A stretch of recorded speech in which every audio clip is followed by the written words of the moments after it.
prescription medicine from Merck and find out if Vioxx is right for you. Vioxx. U.S. officials make no secret of their concern that terrorists might obtain biological weapons, and few pose as great a threat as smallpox.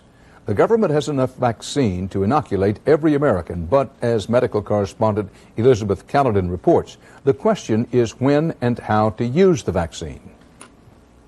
This new emergency command center is part of stepped-up government efforts to prepare for a bioterror attack, along with beefed-up supplies of smallpox vaccine. Our stockpile will contain enough smallpox vaccine for every man, woman, and child in America.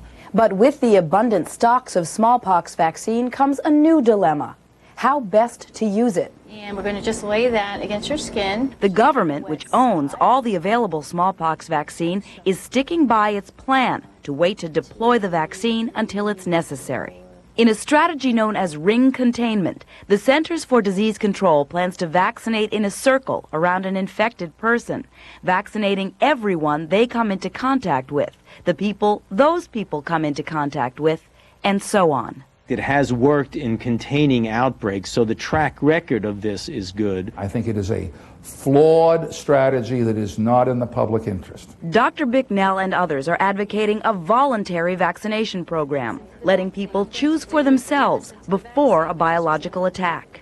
That decreases the weapons value, and it protects the population far better and makes any attack far easier to manage and handle. But large-scale vaccination could mean large-scale problems. The smallpox vaccine is highly toxic and could be especially dangerous to people with HIV and immune system disorders. 1 to 2 per million people will have a serious enough reaction that they could die from it. But critics of the government plan say it's an easy risks versus benefits scenario. Take the risks now or wait to take the same risks under pressure. Elizabeth Caledon, CBS News, New York.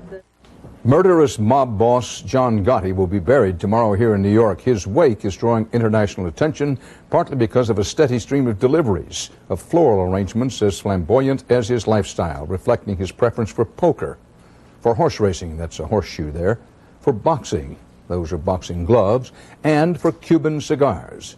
Gotti was serving life for murder and racketeering when he died this week.